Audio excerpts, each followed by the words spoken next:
안녕하세요. 간호사로 일하고 있는 30대 여자입니다. 늘 사연 튜브를 즐겁게 듣고 있습니다. 그리고 종종 사연 튜브에서 나오는 사연들 중에는 저도 모르게 주의 깊게 듣는 사연들이 있는데요. 바로 새아버지나 새어머니와 함께 살았던 사연자분들께서 평생 차별과 서러움을 당하고 살았다는 열불나고 서글픈 사연들입니다. 왜냐하면 저도 특별한 사연을 갖고 있는 가정에서 자랐거든요. 제가 9살 때 제 친어머니께서 유방암으로 돌아가셨어요.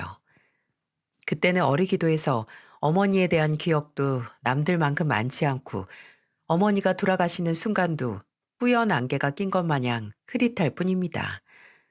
어쩌면 생애 처음으로 겪은 충격적이고 고통스러운 기억이라서 제가 무의식적으로 그 기억들을 제 안에 가둬버렸는지도 모르겠어요. 그 후 저는 아버지와 3살 터울의 남동생과 셋이서 살았습니다. 아버지께서는 건설 현장 기술직으로 일하셨는데 공사 일정이 잡히면 지방 현장까지 가실 때가 종종 있어서 집을 비우는 날이 많을 수밖에 없었네요. 그래도 아버지는 늘 저희 남매에게 좋은 추억을 만들어 주시려고 했어요. 어머니가 돌아가신 후 본인까지 없는 거나 매 한 가지인 부모가 되고 싶지 않아서 건설 일정이 잡혔어도 어떻게 해서든 저나 동생의 입학식이나 졸업식에는 꼭 참석하셨고 또 학부모 참관 일정이 잡히면 무조건 오셨었어요. 원래 거진 다 엄마들이 가잖아요. 근데 아버지께서는 매일 입던 작업복이나 등산복을 벗어 던지시고 하나 있는 양복 빼입고 제가 있는 교실에 오셔서 예나야, 아빠 왔다 라고 크게 소리치시며 손을 흔드셨죠. 아버지께서는 본인이 할 수 있는 최선을 저희에게 해주셨지만 늘 제게는 미안해 하셨습니다. 제가 커갈수록 딸에게는 엄마가 필요하다는 걸 절절히 느끼시는 것 같았거든요. 그런 아버지께서 제가 중학교 때 재혼을 하셨어요. 아버지께서 자주 가시는 식당 주인 아주머니였는데 저희에게 그 아주머니를 소개시켜 주시던 순간이 아직도 생각이 납니다. 처음에는 그냥 아버지의 친구라고 소개시켜 주셨는데 몇 달 뒤에 현숙 아줌마가 우리 가족이 되면 어떨 것 같냐고 물으시더라고요. 동생은 워낙 현숙 아줌마를 좋아하고 늘 어머니의 빈자리에 쓸쓸해했던 터라 좋다고 했지만 솔직히 저는 유쾌하지만은 않았어요.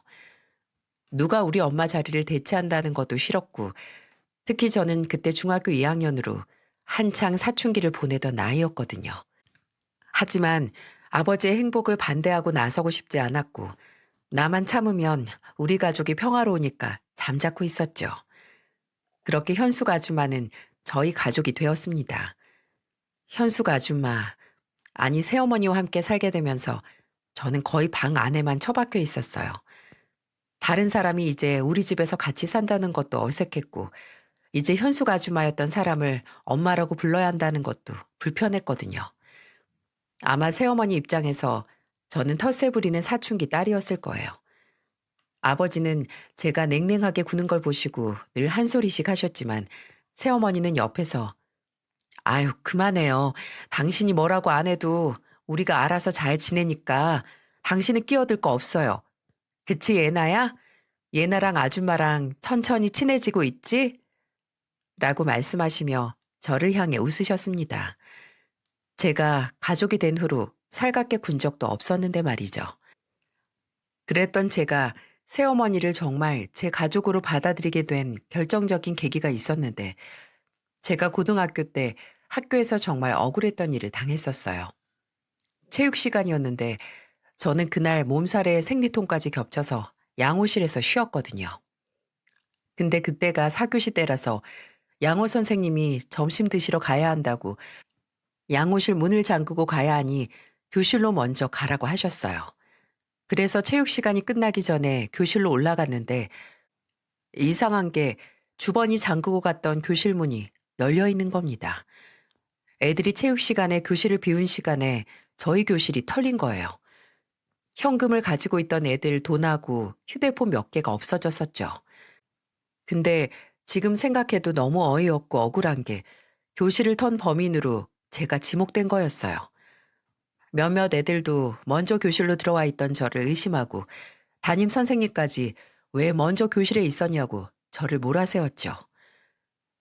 누명을 쓴 죄수의 마음이 이거더라고요. 담임 선생님은 끝내 저희 집에 전화까지 하셨고 그 당시 지방 현장으로 출장을 가신 아버지를 대신해서 새어머니가 오셨어요. 새어머니를 교무실에서 기다리고 있을 때 저는 다른 어른들처럼 새어머니 또한 저를 몰아가진 않을까, 평소 내가 너무 냉랭하게 굴어서 내 편을 들어주지 않을까 하는 온갖 생각을 했습니다. 근데 새어머니는 교무실에 들어오시자마자 제게다가 손을 잡고 괜찮냐고 물어보셨어요. 그리고 교실이 털린 사건의 주범이 저로 의심된다는 설명을 했고 새어머니는 그 얘기를 듣자마자 담임 선생님이나 주임 선생님을 쳐다보지 않고 저를 보더니 물으셨어요. 예나야, 정말 네가 했어? 저 정말 아니에요. 양호실에 있다가 양호 선생님이 먼저 교실에 가라고 해서 올라갔고 제가 갔을 때는 이미 문이 활짝 열려 있었단 말이에요. 들으셨죠? 제 딸이 아니라네요. 저는 제 딸 말만 믿어요. 제 딸이 아니라면 아닌 겁니다. 아니 어머님. 그래도 그 시간에 교실에 있던 건 지금까지 뭘 들으신 거예요? 제 딸이 도착했을 때는 이미 교실 문이 열려 있었고 그전에는 계속 양호실에 있었다고 하잖아요. 정확한 증거 하나 없이 안 그래도 예민한 나이의 애를 이렇게 몰아가셔도 되는 건가요? 제 딸 절대 그런 애 아니에요. 다행히 이틀 후 주범들이었던 2학년 학생들이 잡혀서 저는 억울한 누명을 벗었고 제 담임 선생님은 저희 집에 직접 사과까지 하러 오셨어요. 새어머니에게 고개까지 숙이며 사과를 하는 담임 선생님께 새어머니는 사과 받을 건 제가 아니라 우리 예나죠. 애가 얼마나 억울했겠어요. 저한테 사과하지 마시고 제 딸한테 사과하세요. 라고 하셨죠. 새어머니가 교무실에서 제 손을 잡고 나는 제 딸만 믿는다라고 하셨을 때 그동안 새어머니를 제 가족으로 인정 안 했던 지난 날들이 참 부끄러워졌어요. 오래전부터 저를 정말 친딸처럼 생각해 주셨는데 저 혼자 등 돌리고 있었던 게 참 죄송했죠. 그래서 하루는 새어머니에게 그동안 버릇없이 굴어서 매일 방에만 있고 엄마라고 안 불러서 죄송하다고 하니까 새어머니는 제 볼을 따뜻하게 감싸주시며 말씀하셨어요. 나는 예나가 날 미워해서 싫어해서 그랬다고 생각 안 해. 하늘에 가신 예나 낳아주신 친엄마께 죄송해서 그런 거잖아. 그렇지? 예나가 나를 엄마라고 부르면 하늘에 계신 엄마가 서운하고 속상해 하실까 봐. 그러니까 괜찮아. 앞으로 시간은 얼마든지 있으니까 우리 천천히 서로 알아가자. 나도 우리 예나한테 궁금한 것도 너무 많고 예나만 괜찮다고 하면 하고 싶은 말도 해주고 싶은 것도 너무 많아. 그 이후로 저는 점점 새어머니께 마음을 열어갔습니다. 고민이 있으면 먼저 이야기도 해보고 도움이 필요하면 가장 먼저 손을 내미는 게 새어머니가 되었죠. 어느 정도로 가까워졌냐면 대학에 들어가서 제가 처음 좋아하는 사람이 생겼을 때 상담을 했던 것도 새어머니였고 남자친구가 생겼을 때 가장 먼저 만나는 사람이 생겼다고 말한 게 새어머니이기도 했어요. 저는 간호대학에 다녔는데 고등학교 친구를 통해 만난 사람과 연인이 됐거든요. 친구가 다니는 치의대 선배였는데 학교에서 가장 친하고 의지가 되는 선배라고 종종 얘기를 해서 알고 있었습니다. 그리고 제게도 꼭 한번 소개시켜주고 싶다고 제가 사는 동네에 함께 와서 셋이서 식사를 한번 했는데 왜 친구가 의지가 되는 선배라고 했는지 알겠더라고요. 사람을 옆에서 챙겨주는 게 몸에 배인 사람 같았어요. 제가 밥을 먹다가 화장실에 갔는데 화장실이 딱 무슨 일나기 좋게 어둡고 으슥한 구석에 위치해 있더라고요. 빨리 볼일 보고 가야겠다 하고 들어갔다가 후딱 나오는데 화장실 앞에 친구의 선배인 그 사람이 기다리고 있었습니다. 화장실 가시게요?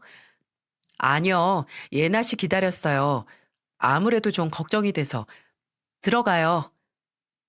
처음 만난 자리라고 연하인 제게 꼬박꼬박 존댓말을 쓰는 것도 참 진중하다 했는데 으슥한 화장실에 간 제가 걱정돼서 마중 나왔다는 말에 참 세심하기도 하다는 걸 알았어요.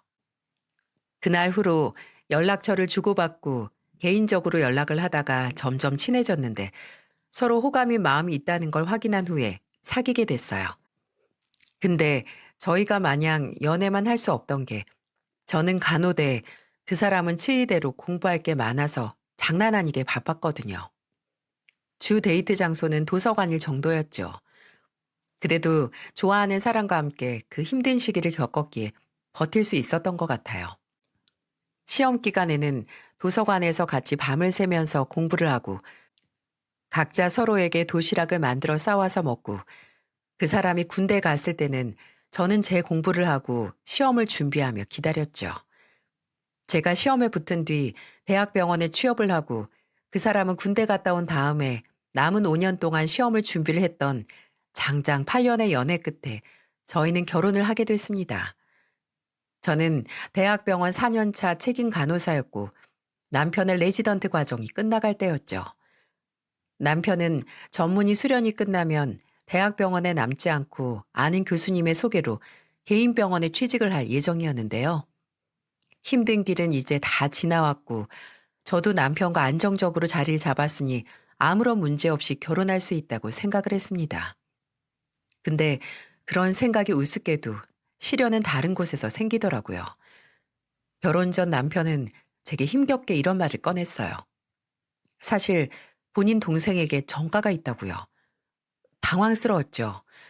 연애 8년 동안 남편에게 남동생이 있다는 건 알았지만 정가라니. 연애하는 동안 남편이 동생의 전화를 받으면 인상부터 쓰고 또 왜 전화했어? 라고 하는 걸 자주 보긴 했는데 그냥 사이가 서먹하거나 안 좋겠거니 했거든요. 근데 사실은 학생 때부터 쉴 틈 없이 사고를 치던 동생의 뒤처리를 했던 게 바로 남편이었던 겁니다. 그때가 시동생이 아직 20대 후반이었을 때인데 이미 폭행, 사기, 절도로 정가만 카테고리가 3개나 있더라고요.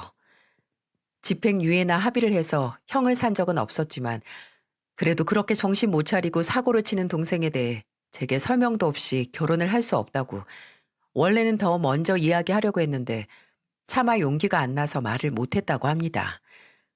놀라고 좀 당황스럽긴 했지만 뭐 남편과 시동생은 별개의 존재이고 끼고 살 것도 아닌데 우리 결혼에 큰 문제가 있을 거라고는 생각을 안 했어요.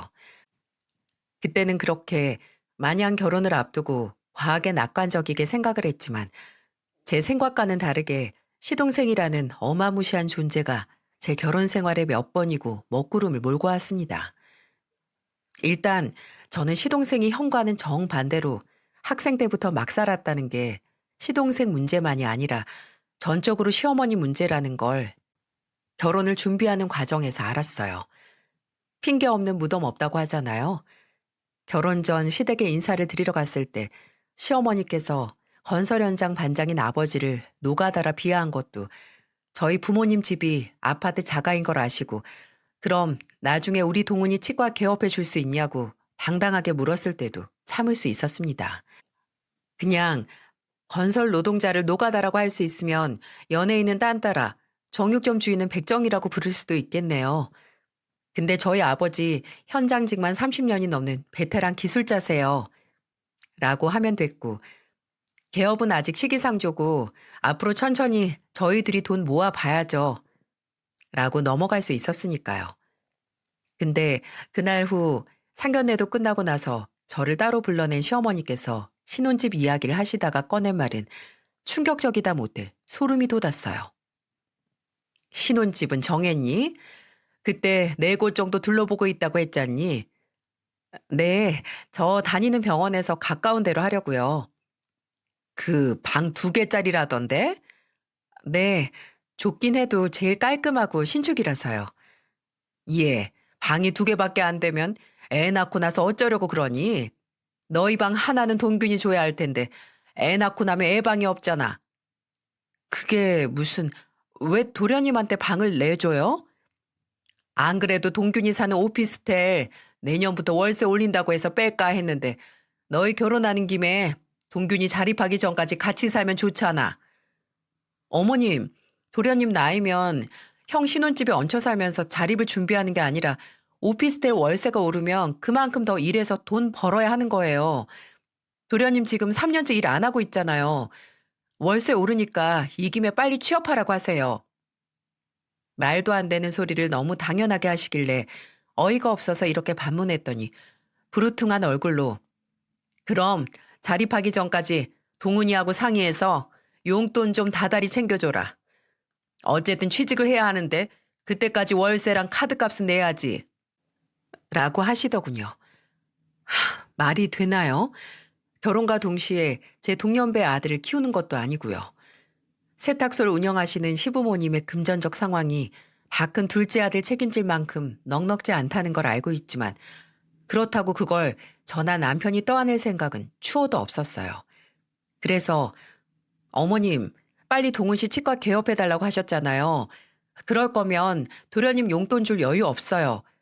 그리고 이런 얘기는 당사자랑 직접 하셔야 할 것 같아요. 빨리 도련님한테 뭐든 시작하라고 하세요. 지금 시작해도 또래보다 늦은 거니까. 라고 말했죠. 그리고 그날 남편에게 시어머니가 제게 했던 말을 다시 얘기했어요. 그리고 앞으로 시어머니가 시동생 문제로 과한 요구를 하는 일이 없었으면 좋겠다고 했죠.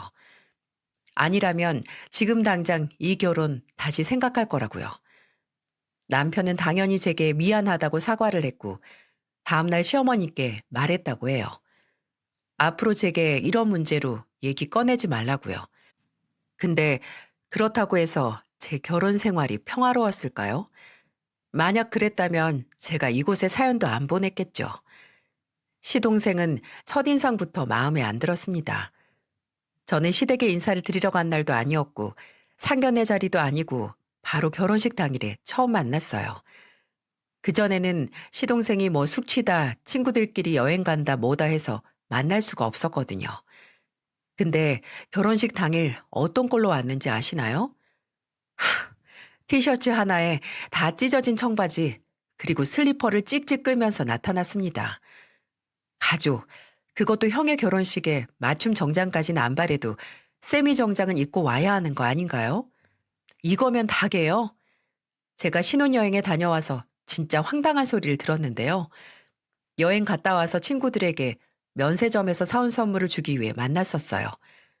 근데 그 자리에서 친구들이 하나같이 다 똑같은 소리를 하는 겁니다. 근데 예나야, 너 결혼식 날 그 찢어진 청바지 입고 온 남자 있잖아. 네 시동생이라고 했지? 그 사람 되게 이상하더라. 그날 결혼식장에서 여자들 막 위아래로 훑고 다니면서 마음에 든다고 번호 달라고 했잖아.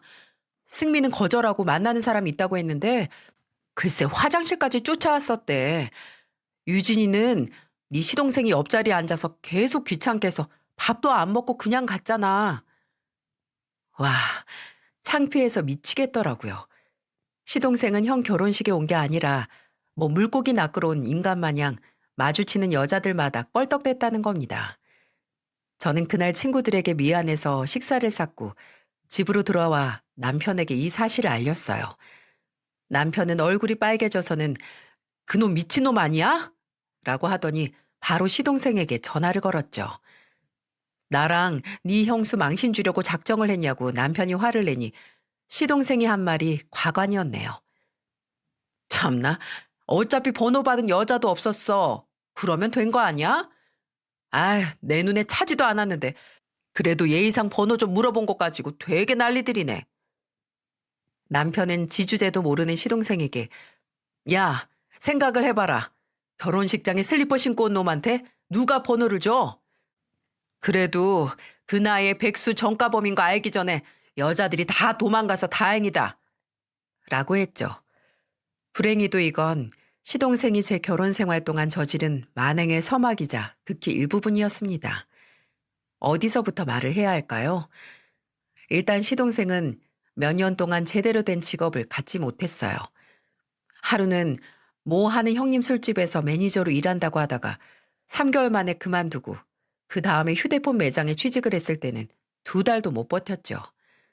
중간중간 뭐 과일 떼서 팔겠다고 남편을 찾아와서 초기 자본 비용 좀 달라고 부탁도 하고 트럭 운전한다고 중고 트럭 사게 돈 좀 빌려달라고 또 찾아와서 손을 벌렸어요. 남편은 그래도 몇 달 일은 하지 않았냐고 모아둔 돈은 어디 있냐고 해도 아, 모르겠다. 다 썼다. 그냥 도와달라는 생떼만 썼죠.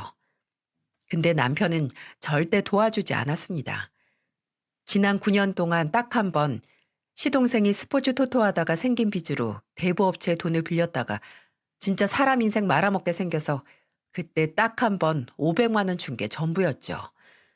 한 번 도와주면 그 다음에는 두 번, 세 번 될 게 뻔해서 쉽게 시동생에게 도움을 주지 않았습니다. 동생의 자립을 위한 결정이었는데 그런 남편의 결정을 늘 시어머니가 가로막았네요. 형이 돼서 그것도 못 해주냐는 말로 말이죠. 그런 답답한 상황에서 저나 남편도 속이 터졌지만 가장 힘들었던 건 시아버지셨을 거예요. 시어머니는 한심한 시동생을 그저 싸고 두셨지만 시아버지는 그러지 않으셨거든요. 시동생에게 다른 일을 못하겠으면 차라리 세탁소에 나와서 일 배우고 나중에 나 은퇴하면 가게 물려받으라고까지 하셨지만 시동생은 듣는 척도 안 했어요. 시어머니도 얘가 왜 그런 일을 하냐며 괜한 소리 하지 말라고 시아버지를 오히려 타박하셨고요. 남편이 한 번은 시어머니께 동생 좀 그만 싸고 돌라고 언제든 되돌아갈 곳이 있으니까 동균이가 아직도 지 앞가리 못하는 거 아니냐고 해도 시어머니는 달라지지 않았네요. 돈 문제로 찾아와 남편을 ATM 취급하는 것도 뭐 하나 스스로 하지 않고 시댁에 빌부터 살면서 시어머니가 저나 남편에게 하소연하게 만드는 것도 짜증이 났지만 시동생이 저지른 짓 중에 지금도 생각하면 피가 거꾸로 솟는 사건이 하나 있습니다. 제가 결혼하고 나서 6년 정도 지났을 때였어요. 하루는 남편이 초저녁에 일찍 잠에 들고 저는 노트북을 하고 있었는데 그때 남편 휴대폰이 시끄럽게 울리는 겁니다.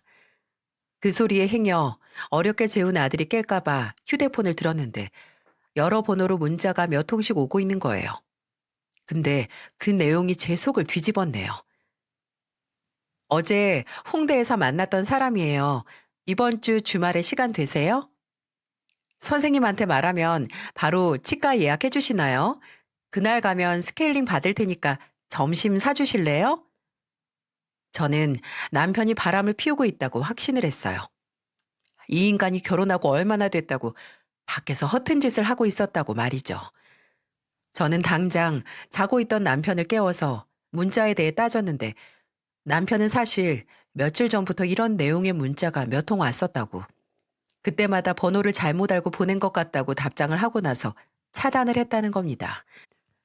어차피 잘못 온 문자고 제가 알아서 좋은 게 없으니 그냥 말을 안 했다고 오해하지 말라고 하는데 여러분 같으면 그 말을 그 자리에서 바로 믿을 수 있을 것 같으세요? 물론 남편이 이런 짓을 하지 않을 거라는 걸 알긴 했지만 눈에 보이는 증거를 다 보고 나니 의심은 쉽사리 지워지지 않았어요. 그때 제 아들이 5살이었는데 저는 정말 남편이 제게 거짓말을 하고 있고 바람이 사실이라면 우리 둘 사이에 애가 있어도 이혼을 할 각오까지 했어요. 근데 일이 이상하게 돌아가더군요. 그 일이 있고 5일 정도 후에 집에 있던 남편이 전화를 받았어요. 여보세요? 네, 제가 이동훈인데요. 네? 어디요? 전 거길 간 적이 없는데 이 번호를 어떻게 아셨어요? 제가 명함을 두고 왔다고요? 남편이 받은 전화는 남편이 한 번도 간 적이 없는 국수집이었습니다. 전화를 건 건 그 국수집 사장님이었고요. 국수집 사장님은 이틀 전에 남편이 식당에 와서 국수에 수육까지 거나하게 먹고 지갑을 놓고 왔다며 사장님에게 명함을 주고 다시 와서 꼭 돈을 내고 가겠다고 했다는 거예요. 사장님은 치과 이름과 남편의 연락처가 적힌 명함을 보고 신원이 확실하다고 생각을 해서 그렇게 보냈고요. 근데 중요한 건 그 명함을 주고 간 게 남편이 아니었다는 거였어요. 이건 저도 듣자마자 확신을 할 수 있는 게 이틀 전 남편은 부산으로 세미나를 가서 1박을 하고 왔거든요. 서울에 없었다는 거죠. 누군가 남편의 명함으로 신원을 도용해 무전 취식을 했다는 걸 안 남편은 경찰을 대동해서 그 국수집으로 찾아갔습니다. 대체 누가 남편의 명함을 뿌리며 외상을 달고 다녔는지 말이죠. 혹시 여러분은 그 신원 도용범이 누군지 예상이 가시나요? 식당 CCTV를 경찰가 보던 남편은 그 자리에서 뒷목 잡고 쓰러질 뻔했다고 해요. CCTV에 떡하니 찍혀서 국수와 수육을 처먹고 사장님에게 명함을 내미는 사람은 다름 아닌 시동생이었습니다. 그 당시 시동생은 한 달 정도 하던 택배 상하차 일을 그만두고 또 놀고 있었거든요. 근데 몇 번씩이나 남편이 일하는 치과에 찾아갔었어요. 치과 인포데스크 일이라도 시켜주면 안 되냐 하면서요.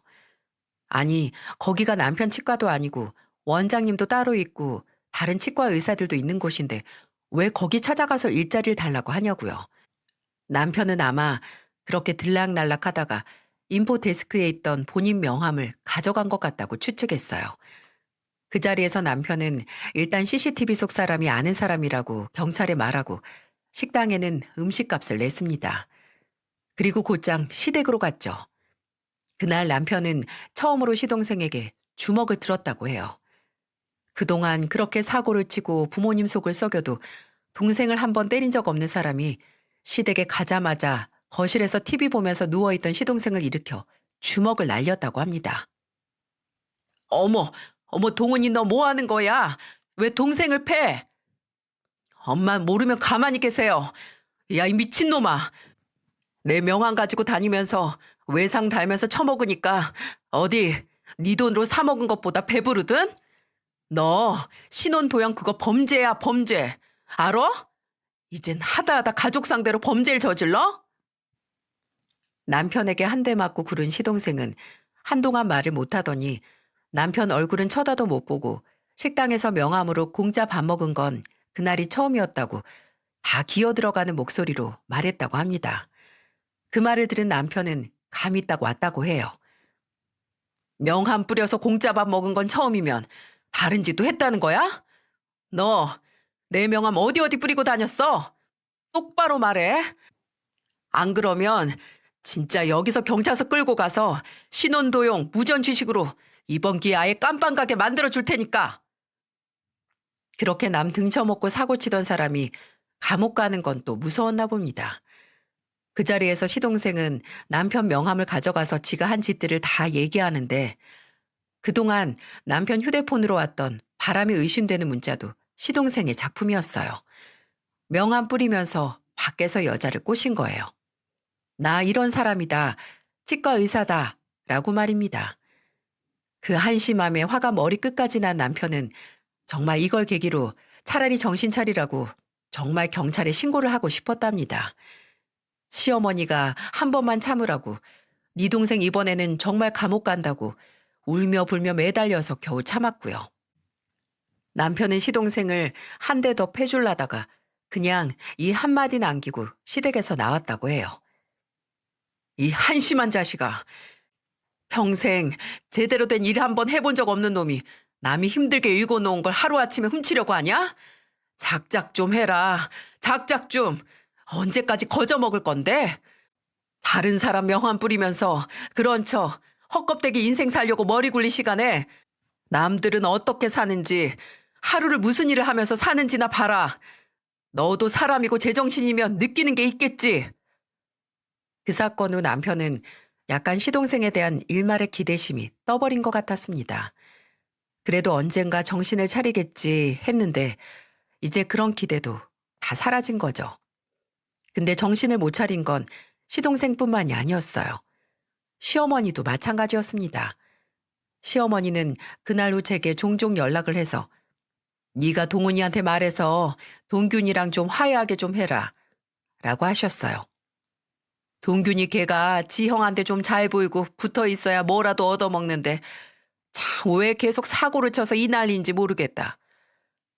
어머님, 애초에 얻어먹을 생각 자체를 하는 게 문제죠. 아무리 동생이라고 해도 언제까지 남편이 도련님 뒷바라지를 해야 하는 건 아니잖아요. 이해, 너 모르는 소리 하지 마라. 원래 형제는 다 그런 거야. 다 상부상조하는 거지. 너는 피가 안 섞여서 그런 거야. 저도 동생 있어요. 근데 저랑 동생은 단 한 번도 누가 잘 나가고 돈을 더 번다고 한쪽이 빌붙을 생각 한 적 없어요. 서로 도움을 주고받는 거랑 한쪽이 무임승차하려는 건 다르니까요. 제가 이렇게 말하면 시어머니는 시애미를 이겨먹으려고 그런다. 하나하나 따지고 들고 가르치려고 그런다. 라고 역정을 내셨네요. 시동생이 사고를 치고 남편과 사이가 멀어질수록 저도 시어머니와의 관계가 더 틀어졌습니다.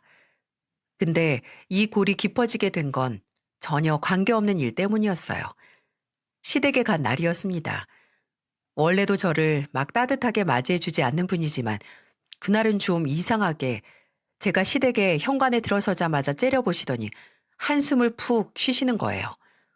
뭐지? 했는데 제가 들어가서 말을 시켜도 무시하거나 단답으로만 대답하시더라고요. 아무리 봐도 나한테 화나신 게 있는 것 같은데 저는 아무것도 한 짓이 없어서 답답했죠. 근데 제가 시어머니 앞을 지나갈 때 순간적으로 뻔뻔스러운 것이라고 하는 시어머니의 목소리가 제 귓가에 울렸습니다. 저는 뒤돌아 시어머니께 다가서면서 물었죠. 어머님, 혹시 저한테 따로 할 말 있으세요? 하고요. 처음에는 눈을 착 깔고 저를 쳐다보지도 제 물음에 대답도 않던 시어머니가 순간적으로 눈을 세상 뾰족하게 뜨더니 이러시더라고요. 예, 나는 네가 그렇게 무서운 애인 줄 몰랐다. 그래도 너 결혼하고 몇 년만 더 있으면 10년째인데 그렇게 깜쪽같이 날 속일 수 있니? 제가 어머님을 속여요? 대체 그게 무슨 소리세요? 내가 동균이한테 다 들었어. 네 사부인, 네 친정엄마, 네 친엄마 아니라며? 와, 이 얘기가 나올 줄은 꿈에도 상상 못했습니다. 네, 맞아요. 시부모님께는 따로 저희 새어머니가 제 친어머니가 아니라는 걸 알리진 않았어요. 저희 사이에 문제가 있는 것도 아니고 제 지금 어머니께서 새어머니라는 게 제 결혼 생활에 그 어떤 영향을 주지 않았기에 굳이 할 필요가 없다고 생각했거든요. 자연스럽게 대화를 나누다가 나오는 건 모르겠지만 시어머니와 제가 제 가정사에 대해 진지하게 대화를 나눌 기회가 제가 결혼하고 단 한 번도 없었고요. 근데 시어머니는 그 사실을 시동생에게 전해 듣고 나서 세상 배신감에 찬 얼굴로 저를 쳐다보시는 겁니다. 마치 제가 남편과 초혼이 아니라 재혼을 한 사실을 숨긴 파렴치한인 것처럼 말이죠. 그래도 저는 가정사를 먼저 알리지 않아서 시어머니가 서운하신 건가 싶어서 일단 설명을 했어요. 아, 들으셨어요? 직접 말씀 못 드려서 죄송해요. 먼저 말씀 못 드린 것도 죄송하고요. 근데 저희 부모님 재혼하신 게 오래되기도 했고 아무 문제 없이 정말 잘 지내와서 잘 지내? 참나. 나는 네가 말끝마다 엄청 잘난 척하고 이 시애미도 사사건건 가르치려고 해서 뭐 대단한 가정교육 받은 줄 알았는데 이렇게 뒤통수 맞을지 몰랐다. 애미도 없는 게 지금까지 그렇게 잘난 척했던 거였어? 어머님, 그게 무슨 소리예요? 애미가 없다뇨. 저 새어머니긴 해도 저희 어머니 아래서 사랑받고 교육도 잘 받고 자랐어요. 없이 자라다기엔 저희 어머니께서 저나 제 동생한테 정말 최선을 다하셨다고요. 예, 그 말도 안 되는 소리 하지 마라. 그래도 내 자식, 남의 자식 키우는 게 같을 수가 없어. 남의 자식 걷어 키우면 분명 문제가 생기는 법이야. 친부모 아래서 자란 사람하고 계모, 계부 아래서 자란 사람은 그 천성 자체가 다를 수밖에 없다고. 나 원 어이가 없어서 내가 지금까지 애미도 없이 막 자란 며느님한테 가르침 당하면서 살았네. 아휴, 열불 터져 진짜. 이게 믿어지시나요? 시어머니는 단순히 얘기 자체를 늦게 해서 화가 나고 서운해하신 게 아니었어요. 친어머니 없이 자란 애가 감히 계모 손에 자란 걸 속이고 지금까지 잘난 척했다고 그게 기분이 나쁘다는 겁니다. 저는 지금까지 단 한 번도 제가 새어머니 손에 자란 게 부끄러운 일이고 흠이라고 생각해 본 적이 없었습니다. 오히려 시어머니 말대로 남의 자식이라고 할지라도 마음으로 품어서 친자식처럼 저와 동생을 키운 새어머니가 자랑스러웠어요. 그래서 시어머니의 말이 더 모욕적이고 화가 났죠. 저는 연신 찌찌거리며 속았다고 하는 시어머니에게 말했습니다. 그럼 친부모 손에 자란 어머님 둘째 아들은 잘 자랐나요? 나가서 남들한테 물어보세요. 친어머니 손에 자란 도련님하고 새어머니 손에서 자란 저하고 누가 더 잘 컸고 잘 살고 있나? 100이면 100. 제가 사람 노릇하면서 잘 산다고 할걸요? 지금 도련님 사는 걸 보면 무조건 친부모 손에 자란 게 그다지 메리트가 있어 보이지 않는데 그건 어떻게 생각하세요? 야, 너 말 조심해. 내 아들이 어디가 어때서? 네, 도련님한테 문제 있는 거 어머님만 모르죠. 본인 자식한테 문제 있는 것도 모르시면서 고작 재혼 가정이란 사실 하나만으로 남의 자식이 잘 자랐네, 못 자랐네 하는 게 말이 되나요? 어머님이 뭐라 하시든 전 저희 어머니한테 사랑도 많이 받고 가르침도 많이 받고 자랐으니까 걱정하지 말고 어머님 둘째 아들 앞으로 살 길이나 걱정하세요. 그렇게 말하고 나왔습니다. 근데 시어머니는 그날 후로 마치 제대로 된 약점을 쥔 것처럼 굴었습니다. 저희 친정어머니 얘기를 할 때마다 네 새어머니라고 콕 집어서 말했고요. 나중에 시동생이 꼴에 결혼한다고 할 때 또 혼수 비용을 남편에게 부탁을 해서 절대 안 된다고 했더니 제게 네가 친엄마 손에서 안 자라서 형제 간의 우애를 제대로 알지 못하고 자라서 그런다 라는 헛소리를 하는 겁니다. 그 말을 들은 남편이 화가 나서 엄마 손에서 자란 저도 동생 결혼한다고 혼수까지 해주는 우애 듣도 보도 못했으니까 동균이한테 능력 안 되면 결혼 미루라고 하세요. 라고 했네요. 근데 정신 못 차리고 시어머니께서 대출받고 들던 개까지 다 깨서 어찌어찌 작은 월세집에 결혼식까지 치르긴 했었어요. 저도 남편도 점점 시어머니와 시동생 때문에 시댁이라면 치를 떨면서 살고 있었는데 참고 살던 게 한계점에 이르는 사건이 일어나고야 말았어요. 결혼하고 나서 한 9년 정도 지났을 때였을 거예요. 시댁 제삿날이었죠. 근데 제삿날 이틀 전부터 제가 끔찍한 몸살을 앓았거든요. 진짜 걸어서 화장실 가는 것조차 버거울 정도로 아파서 밀린 연차 내고 집에서 쉬고 있었어요. 그래도 몸 상태가 좀 나아지면 시댁에 가려고 했는데 당일날 아침에 눈을 떴을 때 도저히 안 되겠다 싶어서 저는 못 가고 남편과 8살 날 아들만 보냈습니다. 둘이 시댁으로 가고 저는 죽도 못 넘길 정도라서 빈속에 약 털어놓고 기절하듯 자기만 했어요. 그리고 몇 시간이 지났는지 어렴풋이 도어락 소리가 나서 눈을 떴는데 와, 제가 그대로 9시간 내리 깨지도 않고 잤더라고요. 그렇게 푹 자니까 그나마 몸이 좀 개운한 것 같아서 일어나 거실로 나가니까 남편과 아들이 와 있었어요. 근데 아들 상태가 어딘지 이상하더라고요. 좀 풀이 죽은 느낌? 오랜만에 시댁에 갔다 와서 피곤한가 싶어서 아들 머리를 살살 넘겨주면서 힘들었어? 라고 물었는데 아들은 아니? 라고 힘없이 대답을 하더라고요.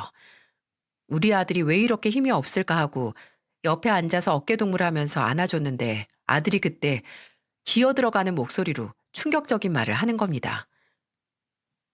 엄마, 나 애미 없는 자식이야? 뭐? 그게 무슨 말이야? 현우, 너 그 말 어디서 들었어? 할머니가 나한테 애미 없는 자식이래. 엄마가 애미 없이 자라서 나도 그런 거나 마찬가지라고. 그게 무슨 소리야? 나는 엄마가 있는데 왜 애미 없는 자식이야? 어? 엄마. 그때 저는 그나마 개운해졌던 몸이 속수무책으로 다시 아파오는 걸 느꼈습니다. 누구에게 두드려 맞은 것처럼 머리통까지 욱신거리는데 가만 생각해보니 몸살 기운이 도진 게 아니라 너무 열불이 나서 그런 거더라고요. 저는 당장 주방에서 시댁에서 가져온 음식을 정리하고 있는 남편을 불러서 물었어요. 여보, 들었어? 어머님이 현우한테 애미 없는 자식이라고 하셨대. 당신도 어머님이 이렇게 말하는 거 들었어? 듣고도 가만히 있었어? 아니야. 난 듣지도 못했어. 현우야, 할머니가 그 말 언제 하셨어? 어? 아들에게 자세한 이야기를 들어보니 시어머니는 새로 들어온 둘째 며느리, 그러니까 제 동서에게 제가 아프다고 제삿날 안 온 걸 신나게 흉을 봤다는 겁니다. 걔가 애미도 없이 자라서 원래 이런 기본적인 예의도 모르고 자랐다. 라는 말을 하면서 옆에 있던 제 아들을 가리키며 지 엄마한테 배운 거 없는 애가 키운 애도 어차피 똑같겠지. 그런 애 속에서 나온 너도 애미 없이 자란 거나 마찬가지야. 아유, 불쌍한 거. 이라고 했대요. 시댁에서 그런 소리를 들었으니 아들이 힘이 없었던 거였죠. 저는 저뿐만 아니라 저희 새어머니를 모욕하고 제 자식에게까지 혓바닥 관수 못한 시어머니에게 눈알이 튀어나올 만큼 화가 났고 당장 그 자리에서 시어머니께 전화를 해서 따졌습니다. 어머님, 오늘 현우한테 너도 애미 없이 자란 거나 마찬가지라는 소리 하셨어요? 제가 애미 없이 자랐어요? 어? 아유, 난 또 뭐라고. 그래, 내가 그랬다. 네 아들이 집에 가서 쪼르르 말하디? 어머님이 무슨 권리로 동서 보는 앞에서 그런 말을 제 아들한테 했는지 모르겠는데 애한테까지 이러시는 건 진짜 너무하다는 생각 안 드세요? 그러는 넌 우리 집 제사한 날 고작 몸살 좀 났다고 빠지는 건 너무하지 않다고 생각하니? 나는 정말 너한테 실망했다. 애미 없이 자랐어도 잘난 척 더럽게 해서 도리는 아는 애라고 생각했는데 꾀병으로 시댁 제사나 빠지고 이게 말이 되니? 나 때는 당장 출산을 하고 나서도 아래가 빠지는 고통도 참고 지냈던 게 제사야. 어머님이 그렇게 살았다고 저까지 그렇게 살아야 돼요? 그리고 막말로 진짜 애미 없이 자란 건 어머님 둘째 아들이에요. 야, 내 아들이 왜 애미 없이 자라? 이렇게 내가 있는데. 막상 직접 들으니까 화나시죠? 저도 그래요. 근데 따지고 보면 아무리 친부모가 있어도 30 넘어서까지 혼자 자립도 못하고 한심하게 사는 어머님 둘째 아들이 제대로 컸다고 생각하세요? 애미 없이 자란 건 제가 아니라 오히려 어머님 둘째 아들이라고요. 저 이번 일 도저히 그냥 못 지나가요. 손자한테 애미 없단 소리 하는 시어머니랑 제정신으로는 얼굴 보고 못 산다고요. 앞으로 저나 우리 현우 볼 생각 추호도 하지 마세요. 그렇게 소리를 지르고 전화를 끊었습니다. 몸이 다 나은 게 아니라서 그렇게 소리를 지르고 나니 머리통으로 열이 몰리고 어지러워서 그대로 소파에 쓰러지듯 누웠어요. 몸도 안 좋으니 괜히 감정도 북받쳐서 망가진 수도꼭지 마냥 눈물이 주룩주룩 흐르더라고요. 시어머니 같은 사람한테 괄시받은 저희 새어머니와 제 관계도 억울하고 분했고 제 아들이 그딴 모욕적인 말을 들었다는 사실도 속이 상했습니다. 그렇게 눈물만 흘리면서 아들을 꼭 안고 미안하다고 그런 말 듣게 해서 미안하다고 말했어요. 그 모습을 가만히 보던 남편도 제게 다가와 같이 아들을 안아주면서 그러더라고요. 미안하다고, 다 본인 탓이라고요. 그리고 본인도 제가 우는 걸 보고는 더 이상 못 참겠다고 하면서 저와 마찬가지로 시어머니나 시동생하고는 완전히 연을 끊고 안 보고 살겠다고 말했습니다. 오래전에 정리해야 했어. 한심한 내 동생, 그걸 끼고 돈 우리 엄마. 진작에 내가 안 보고 살았으면 오늘 같은 일도 없었을 거야. 미안해, 여보. 미안해, 현우야. 그리고 정말 남편은 시댁에서 오는 모든 연락을 끊었어요. 지금은 시아버지하고만 연락을 이어오고 있지만 초반에는 시아버지 연락도 받지 않았습니다. 시어머니나 시동생이 시아버지를 통해서 연락을 해오기도 했기 때문이었어요. 저나 남편이 아예 연락을 받지 않으니 시어머니나 시동생도 자존심 때문인지 연락을 안 하더라고요. 마지막으로 시어머니에게 남편이 받은 문자가 그래, 너같이 마누라 때문에 부모하고 동생 버리는 놈, 나도 아들 취급 안 한다. 라는 내용이었거든요. 근데 작년 중순에 연락을 뚝 끊고 살던 시댁 식구들이 돌연 갑자기 연락을 해오기 시작하는 거예요. 그맘때쯤 남편이 드디어 치과 개원을 했었거든요. 입지가 좋은 곳은 아니지만 그동안 둘이서 모았던 돈으로 동네에 작게 열 수 있었어요. 근데 그 소식을 어떻게 알았는지 개원하고 얼마 지나지 않아 시어머니가 시동생과 함께 개업 축하 화환을 보내온 겁니다. 거기 직접 쓴 편지까지 함께 왔었는데 뭐 개업을 축하한다고 하면서 초대 한번 하면 가서 직접 축하하겠다는 헛소리가 적혀 있더라고요. 연 끊은 사이에 초대요? 말도 안 되죠. 그 화환도 그냥 편지와 함께 버리고 무시했습니다. 근데 초대받지 않은 손님이 남편 병원에 찾아왔네요. 시어머니와 시동생은 기어이 개업한 남편의 병원까지 찾아왔는데 시어머니는 남편에게 삿대질을 하면서 병원이 떠나가라 소리를 질렀다고 해요. 너 지금 이렇게 출세한 게 다 누구 덕분인데 은혜를 이렇게 갚어. 고작 네 마누라 말만 듣고 부모 자식 연을 끊겠다고? 그러고도 네가 내 아들이야? 그러니까 엄마 아들 안 하겠다고 했잖아요. 엄마도 저 같은 놈 아들 취급도 안 하신다고 하셨고요. 저 앞으로 엄마가 애엄마랑 현우한테 했던 말 사과하시고 2번 다시 그런 일 없을 거라고 약속하시기 전까지는 엄마 안 봐요. 그리고 또 동균이 저 자식 계속 끼고 사실 거면 연락할 생각도 하지 마세요. 그 이후에 시어머니는 찾아오지 않으셨지만 시동생은 몇 번이고 찾아왔습니다. 한 번은 대낮에 술 먹고 찾아와서 너 혼자 출세하니까 좋냐? 라는 말과 함께 남편에게 쌍욕을 해서 경찰까지 불렀었어요. 그리고 시아버지께서는 따로 남편과 제게 문자만 보내셨고요. 시아버지는 그동안 시어머니나 시동생을 막지 못해서 미안하다는 사과와 함께 병원 개업 축하한다고 앞으로 건강하게 지내라는 내용의 문자를 보내셨는데 아무리 생각해도 이번 일에는 시아버지 잘못은 없었거든요. 시아버지는 늘 일이 터지면 저희 편을 들어주셨고 어떻게든 시동생을 자립시키기 위해 남편과 함께 노력하셨던 분이었어요. 시어머니께서 다 망치셨지만요. 저는 남편과 상의 끝에 그래도 시아버지와는 다시 연락을 해야 하지 않느냐고 했고 작년 말부터는 시아버지와는 따로 만나고 있습니다.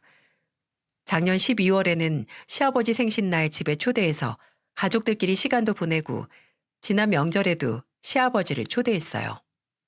속상한 건 시아버지와 만날 때마다 시아버지께서 혼자서 시댁에서 시어머니와 시동생 때문에 얼마나 고생을 하시는지 느껴진다는 거였어요. 그렇게 유난을 떨면서 부모님께 손 벌려서 결혼까지 한 시동생은 작년 말부터 별거를 하더니 시아버지 생각으로는 아마 이혼할 것 같다고 하시더군요. 근데 이혼을 하기도 전에 또 문제가 터졌네요. 시동생에게 정가가 있다고 했었죠? 무슨 쿠폰 도장 모아서 음료 하나 마시는 것도 아니고 꼬박꼬박 정가 기록을 모으던 시동생이 그나마 결혼하고 나서 정신 차렸나 했는데 별거 중 술 마시고 돌아다니다가 시비가 붙어서 폭행죄로 구속이 됐습니다. 그래서 이혼을 하기도 전에 감옥으로 들어가서 감옥에서 이혼 소송을 할 판이라고 시어머니께서 남편 병원으로 찾아와서 변호사 비용을 좀 도와달라고 하셨었어요. 당연히 남편은 고개를 저으며 제발 이제는 걔가 알아서 지 행동에 책임을 지게 놔두시라고 했죠. 솔직히 저는 이전에는 부모가 자식의 행동과 인생에 대한 책임이 그렇게 크지 않다고 생각을 했어요. 사람이 타고나는 성격도 무시를 못하는데 어떤 환경에서 자랐든 어른이 된 후 행동은 모든 본인의 책임이라고 생각을 했죠. 근데 시어머니와 시동생을 겪고 나니까 자식의 잘못을 계속 눈 감아주고 감싸주는 부모가 있다면 그 자식은 30이 되고 40이 돼도 제대로 된 어른이 되지 못한다는 걸 깨달았습니다. 아직도 저희는 시어머니와 아예 연락을 끊은 채 간간히 시아버지하고만 연락을 하고 있어요.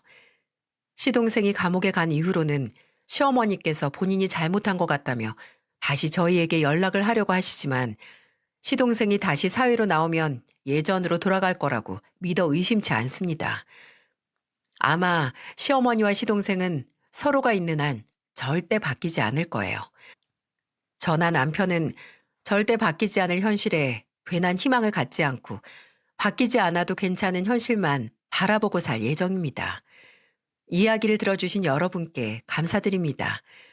얼마 남지 않은 추운 겨울 아무쪼록 별탈 없이 잘 보내시길 바랍니다.